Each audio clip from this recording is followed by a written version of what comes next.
Selamat siang, Pak Ayung. Selamat siang. Ya, apa kabar hari ini? Baik. Dalam menjalankan sebuah rutinitas ya, aktivitas ya, kalau memang kita dalam keadaan prima, keadaan sehat, ya kita juga bisa melakukan semua tugas-tugas yang sudah diamanahkan kepada kita. Nah, Ya. mengawali wawancara singkat kita ini, Pak Ayung, boleh diceritakan dulu awal mula Pak Ayung berada di BKM 2 ini? BKM 2 ini kita dirikan itu tahun 2007 ya. Ya, yang berawal ini BKM 2. Tentu ada pertanyaan BKM 1 di mana? Yap. Kan itu ya. Okay, Nah, BKM 1 itu awal berdirinya 2005 bekerja sama dengan Yayasan Bani Taqwa. Kan itu. Nah, yang sekarang menjadi Bina Karya Mandiri 1. Nah, yang namanya kerjasama itu kan ada akhirnya ya. Nah, berakhir 2007 itu kita mendirikan Bina Karya Mandiri 2. Di Bina Karya Mandiri 2 ini pendiri itu adalah semuanya para guru yang mengerti, dan semuanya guru SMK yang mengerti bagaimana mengelola SMK itu dengan baik. Okay. Ya, untuk mempersiapkan anak itu setelah lulus itu mau kemana. Nah, makanya kita selalu menerapkan itu sesuai dengan apa yang dicanangkan oleh pemerintah, khususnya dari Direktorat SMK itu, bahwa siswa SMK itu dipersiapkan untuk BMW, bekerja, melanjutkan wirausaha. Itu singkatan dari BMW itu ya? BMW ya. Jadi memang mempersiapkan anak itu bekerja, melanjutkan wirausaha. Nah, perbedaan kami dengan sekolah lain ya yang ada di Kota Bekasi, kami berkomitmen untuk mempersiapkan generasi mandiri menuju masyarakat madani yang berhati nurani. Nah, dan siap go internasional. Nah, maka kami berupaya mulai tahun 2018 itu kami melakukan sertifikasi ISO ya, International Standard Organisasi. Kita memiliki 3 sertifikasi ISO. ISO 19001 2015 itu tentang manajemen mutu. Kemudian ISO 14001 2015 tentang lingkungan. Kemudian ISO OSAS 18001 2005 tentang keselamatan kerja. Nah, atas dasar itulah kami mendapat kesempatan untuk go internasional ya. Jadi kita ada namanya program unggulan, itu adalah double track, anak kuliah sambil bekerja di luar negeri. Dan ini kita sudah bekerja sama dengan 6 universitas yang ada di Taiwan. Nah, dan baru-baru ini ya 2 universitas dari Taiwan yang langsung datang ke sini untuk melakukan interview terhadap anak-anak yang berminat untuk kuliah di Taiwan. Dan sampai saat ini kita sudah mengirimkan 3 angkatan dari 2017 ya. Jadi 17, 18, 19 itu sudah ada 35 siswa. 2020, 2021 karena ada pandemi itu terhenti, maka di 2022 ini insya Allah kita akan melakukan pengiriman kembali. Dengan jumlah siswa yang akan dikirimkan berapa, Pak? Kemarin yang sudah diinterview langsung dari Taiwan itu ada 35 siswa. 35 siswa? Iya, siswa yang untuk siap diberangkatkan tahun akademik. Kita punya visi itu adalah membangun generasi mandiri.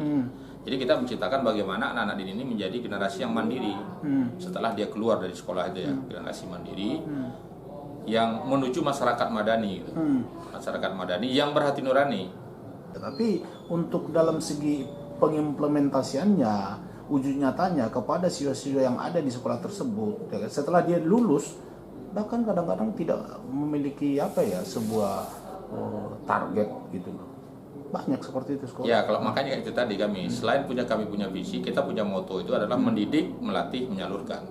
Jadi selama sekolah mereka kita didik, kemudian kita melatih itu ada itu namanya program magang yang kita terapkan, melatih anak itu yang dia mau bekerja ya kita latih dia untuk bersiap bekerja. Ya, kemudian kalau misalkan dia ingin kuliah, kita ada juga pelatihan yang kita siapkan di sini, termasuk pelatihan untuk yang mereka yang ingin berangkat ke luar negeri, gitu ya.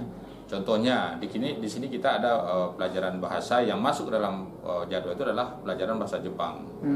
Ya, kita sudah masukkan. Nah, kemudian menyalurkan. Nah, menyalurkan ini seperti yang saya sampaikan tadi, bekerja, melanjutkan wirausaha. Semuanya kita salurkan. Yang mau bekerja, ya, kita undang perusahaan datang ke sekolah untuk mereka melakukan seleksi di sekolah.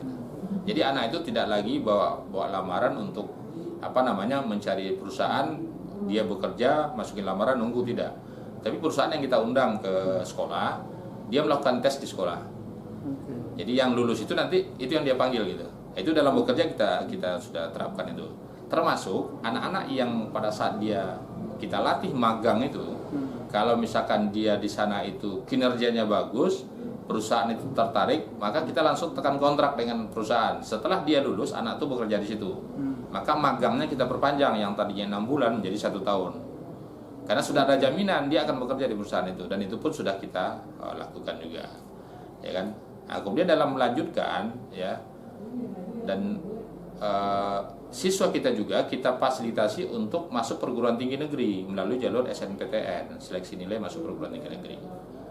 Nah, dan itu pun banyak siswa-siswa kita yang ada yang masuk di UI, kemudian di Brawijaya, di Hasanuddin, ya, di UNP, UNJ, ya, di UNS Semarang, ya, UNES Semarang, kemudian di ISBI Bandung, ISI Yogyakarta, ya, ISI Solo, kemudian ISI Padang Panjang. Siswa kita sudah ada yang di sana, ya, yang mereka masuk melalui SNPTN, seleksi nilai masuk perguruan tinggi. Jadi mereka masuk perguruan tinggi negeri nggak dites gitu, jadi hanya dengan nilai-nilai mereka. Terus target kedepannya nih Pak Yung, selain daripada Taiwan ini, apakah memang ada target lagi untuk menjalin kerjasama dengan beberapa negara lain? Kita sudah MOU untuk program ke Jepang. Ke Jepang itu adalah untuk magang, ya. Magangnya. Nah, magang. Jadi artinya kalau yang ke Taiwan itu adalah kuliah sambil bekerja, tapi kalau ke Jepang itu magang. Beda magang dengan kerja itu adalah anak yang berangkat magang itu dia tidak perlu sertifikat bahasa.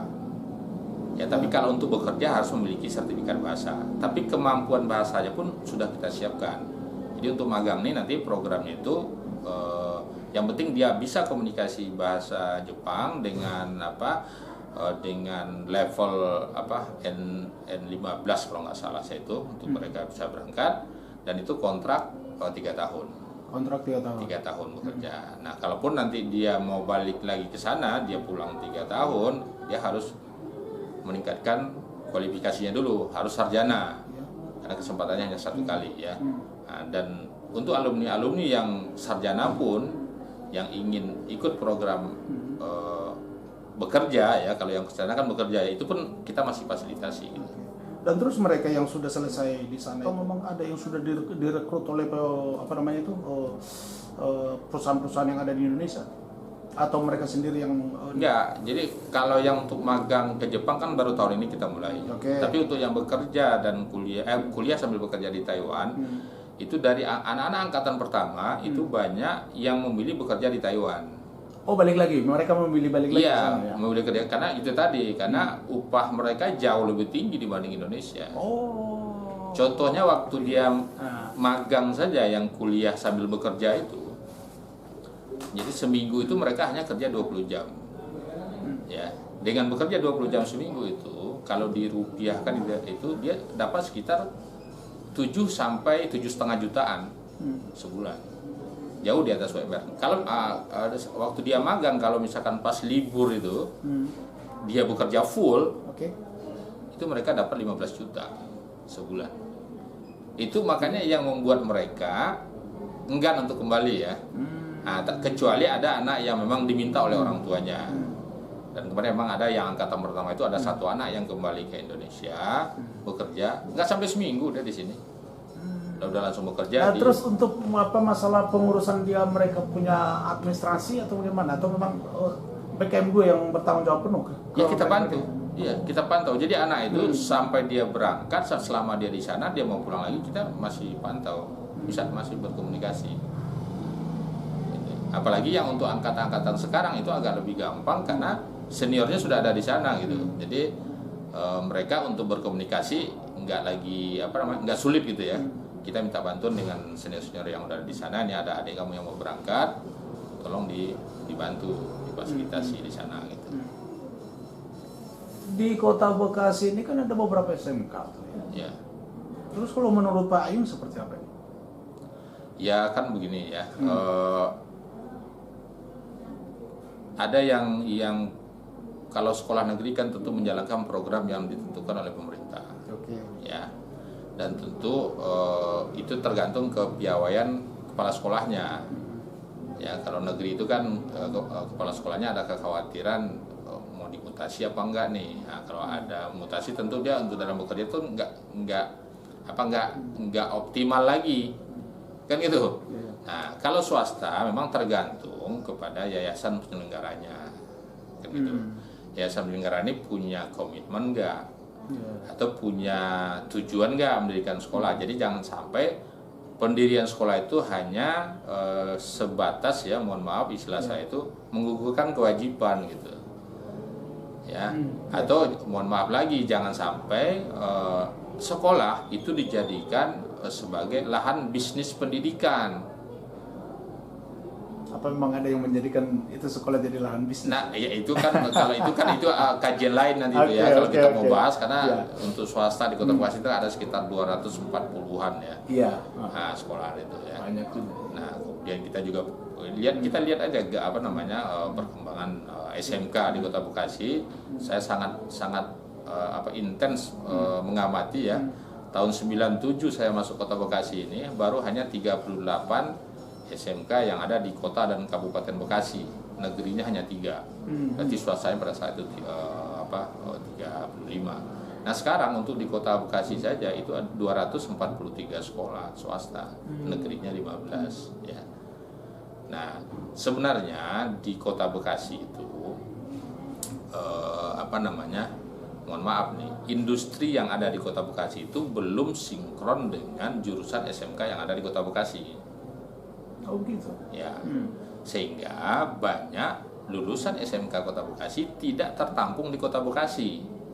Nah, maka dengan melihat fenomena itu, makanya saya buka terobosan sekolah kuliah sambil magang ini, sambil bekerja ini, salah satu cara untuk memberikan alternatif ya, solusi ya. Tambah lagi perguruan tinggi di Taiwan itu waktu saya berkunjung ke sana itu memang mereka mempersiapkan mahasiswanya itu untuk mandiri gitu. Jadi tidak ada perguruan tinggi di sana itu yang mempersiapkan mahasiswanya untuk cari kerja, tidak. Tapi mereka mempersiapkan mahasiswa itu untuk menciptakan lapangan kerja gitu. Nah, sehingga setiap sarjana menciptakan lapangan kerja kan dia butuh tenaga kerja. Ya kan? Dengan dia butuh tenaga kerja, kita tahu Taiwan itu masyarakatnya terbatas. Ya, maka dia undanglah, dia datangkan ya. Dan itu disupport oleh pemerintah. Pemerintah itu memberikan istilahnya subsidi dana kepada perguruan tinggi untuk menarik mahasiswa dari luar Taiwan. Selain Indonesia itu ada Vietnam, Filipina, sama Kamboja yang di sana itu. Artinya tadi apa yang dibutuhkan di perusahaan yang ada di Kota Bekasi dan Kabupaten Bekasi ini tidak memenuhi, mereka punya standar gitu. Sehingga membuat setiap lulusan dari SMK ini tidak terkoneksi ke perusahaan itu. Iya. Berarti ini menjadi sebuah PR dong kalau begitu. Sebenarnya kan dulu pernah ya tahun 2000 berapa itu kita pernah namanya membentuk majelis sekolah ya, majelis sekolah itu gabungan dari sekolah-sekolah dengan perusahaan ya. Saya pernah itu memfasilitasi dulu waktu zaman wali kotanya masih Pak Mukhtar Muhammad ya. Saya kumpulkan beberapa perusahaan itu di distrik. Sebenarnya kan perusahaan tuh mau untuk menyamakan persepsi tadi. Menyamakan persepsi, tapi dia hanya butuh payung hukum, ya kan? Dan ini yang belum dilakukan oleh pemerintah. Sampai saat ini? Iya, membuat payung hukum bagaimana antara industri dengan sekolah ini ada konektivitasnya, betul, ya. Ya kan? Nah sekarang di direktorat ada itu namanya direktorat mitra studi ya. Itu kan hanya kebijakannya di tingkat pusat. Di daerah ini kan pelaksanaannya harus pemerintah daerah. Dan pemerintah daerah nggak ngerti, nggak tahu gitu, harus melakukan apa. Gitu. Artinya dengan ada payung hukumnya itu otomatis kan akan mengurangi tingkat daripada pengangguran dong, karena Sangat. seberapa banyak loh. Sangat. Setiap tahunnya lulusan, ya kan? Tetapi mereka tidak memperoleh atau mereka tidak diterima di salah satu perusahaan, kan gitu. Ya kan itu tadi Bang. Jadi mereka tidak tertampung itu kan ada penyebabnya. Pertama, kebutuhan industri tidak sesuai dengan lulusan SMK yang diluluskan oleh SMK, ya kan? Jadi kemudian yang kedua, kemampuan lulusan tidak memenuhi kriteria yang diharapkan oleh industri. Betul, iya. Kan itu. Nah, yang ketiga itu tadi fenomena yang saya hadapi di Bekasi ini, anak kita tidak mau berjuang jauh dari rumah gitu. Jadi maunya di sekitar rumah aja gitu. Saya dulu pernah buka program untuk anak itu magang ke Batam. Iya. Ya baru seminggu di sana orang tuanya sudah bolak-balik ke sekolahan, bagaimana kondisi anak saya. Kita gitu masih butuh pemahaman lagi Nah, sebenarnya kepada gitu para kan. orang tua siswa, pada masyarakat. agar mereka mendukung juga kan. Ya contohnya gini Bang, sedikit saya buka. Saya juga kan anggota dari API, Asosiasi Pengawasan Indonesia. Oke, ya. Kita itu insya Allah 2023 nih kita butuh ribuan tenaga kerja untuk di IKN. IKN Kalimantan. Iya. Oh iya. Ya kan? Tentu kan butuh orang-orang yang mau, gitu kan? Mau mandiri nih, mau ke sana gitu kan. Butuh kita, Pak. Khususnya untuk tenaga welder, pengelasan. Oh iya. Ini akan menjadi pemberitahuan juga kepada warga masyarakat yang ada di luar sana ini. Kan? Iya, dibutuhkan. Kemarin saya terakhir ikut itu seminar itu kan ikut logo IKN tuh dari Persatuan Insinyur Indonesia. Jadi kita mempersiapkan tenaga-tenaga yang memang mau mandiri gitu ya. Iya. Yang mau mandiri, yang memang siap gitu. Jadi jangan hanya yang tenaga kerja yang maunya kerjanya santai, kemudian berangkat dari rumah gitu ya. Nah, makanya di sini pun kita terapkan dalam proses pembelajaran itu kita satu shift. Masuk jam 7, pulang paling cepat itu jam 3. Yang dibutuhkan spesifikasinya apa tuh Bang? Apakah mereka harus lulusan dari tertentu? Terus nanti mereka mau kalau seandainya tertarik nih, mereka harus kemana? Kualifikasinya itu tadi saya bilang. Kalau saya kebetulan karena di API kita untuk pengelasan. Kalau pengelasan nanti kita yang rekomendasikan. Dari asosiasi kita. Asosiasi. Iya. Itu kantornya loh. Kantornya di Jakarta. Di Jakarta. Iya. Dan mereka kalau membawa lamaran ini mereka ke Jakarta. Bukan membawa lamaran, yang berminat kita latih nih. Kita ukur dulu dan kemampuannya memenuhi syarat nggak nih. Kalau misalkan kemampuannya nggak memenuhi syarat, kita latih dulu. Termasuk latihannya nanti di sini juga. Saya siapkan di sini gitu kan. Oh. Kan misalkan kita butuh nih welder untuk 3G misalkan. Sementara lulusan SMK itu kan rata-rata baru 1G.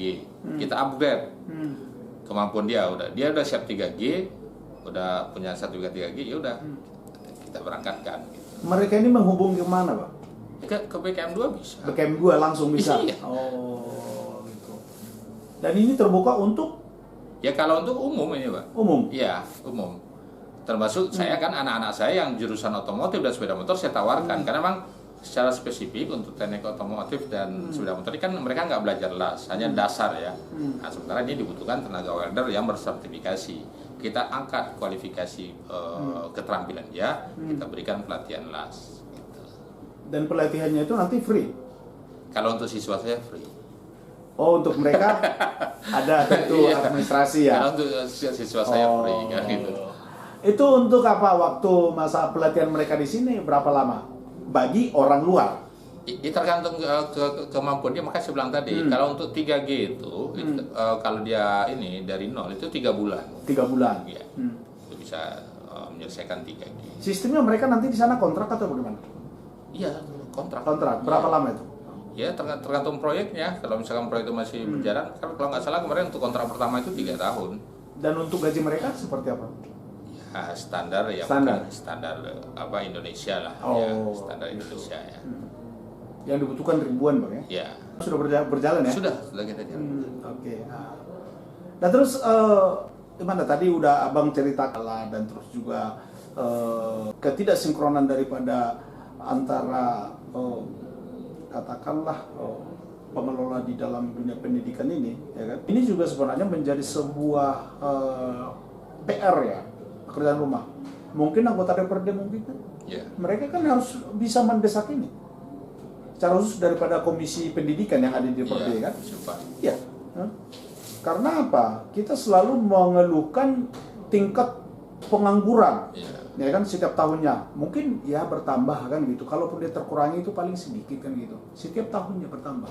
Tetapi kalau tidak diawali yang seperti yang tadi, menjalin sebuah komunikasi dua arah antara dengan pengelola industri ya, yang ada di Bekasi dengan Satker Pendidikan, menyatukan persepsi sini, apa yang dibutuhkan sebenarnya untuk mengurangi tingkat daripada pengangguran ini, kan gitu. Sangat luar biasa ini Bang, abang sampaikan seperti ini. Semoga nanti mereka yang di luar sana bisa mendengarkan ini ya, terutama para pemerhati daripada pendidikan ini. Ya kalau saya kan terus